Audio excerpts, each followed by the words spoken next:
From the 1960s to the present day, female skateboarders have been breaking barriers and proving that girls can shred just as hard as the guys.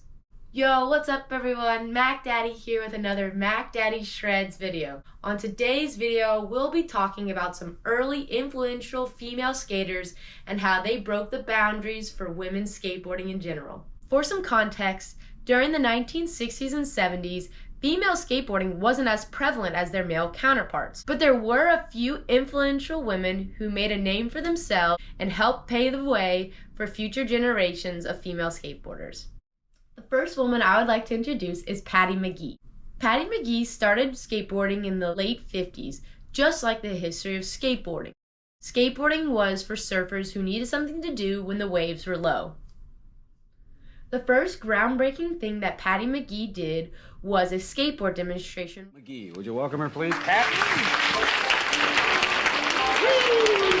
This proved that skateboarding wasn't limited to just one gender. A few years later, at the age of 19, Patti McGee became the first female skateboard champion in the 1964 National Female Skateboard Championship.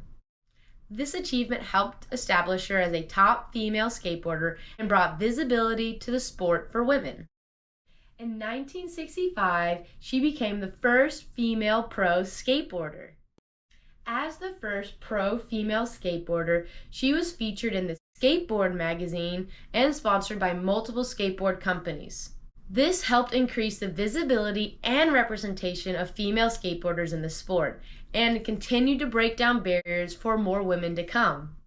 Female skateboarders of this era were known for their smooth and technical style of riding, which was different from the aggressive and powerful style that was commonly associated with the male skateboarders. This helped to introduce new elements and possibilities to the sport. It also influenced the development of new riding styles and techniques. One influential woman who was excellent at this freestyle was Berryman. Berryman, a teenage living in California, got her start skateboarding in a nearby housing development. Her signature tricks involved meticulous choreography and handstand variations, including a spider, a handstand with her feet resting on her head in a V formation.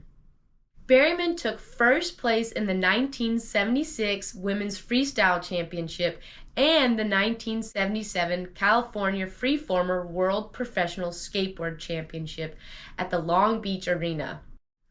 With Berryman's gymnastic background, she became a very influential woman in the freestyle movement. Female skateboarder I would like to highlight is Thornhill. Thornhill moved with her family from Texas to sunny Southern California. For her 13th birthday, she received a Black Knight skateboard. With her new board in hand, the world was hers for a taking, and she took it. Thornhill began skating in the 1970s and quickly gained a reputation for her smooth and technical style of riding. She was one of the first female skateboarders to compete in professional competitions and was considered one of the top female skateboarders of her time.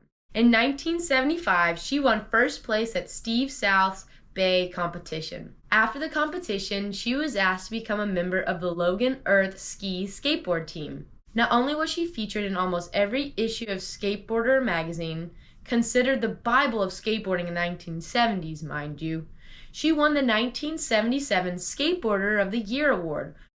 Another important woman I would like to highlight is Peggy Oki. Born in LA, California, she grew up in the area later called Dogtown. Peggy received her first skateboard at the age of 10. Not only is she a woman, but she is a woman of color, which was vastly underrepresented in the media at this time. In the 1970s, skateboard sessions in empty pools proved popular. In the mid-1970s, Peggy Oki, a surfer and student at Santa Monica College, joined the original Zephyr skateboard team, or Z-Boys as we know for short. The team showcased an aggressive attitude and unique style to their skateboarding. The Z-Boys made their debut in the 1975 Del Mar Nationals. Girls didn't like the fact that I skated like a guy, and so they protested me to the judges, and one of the judges said that I skated better than some of the guys.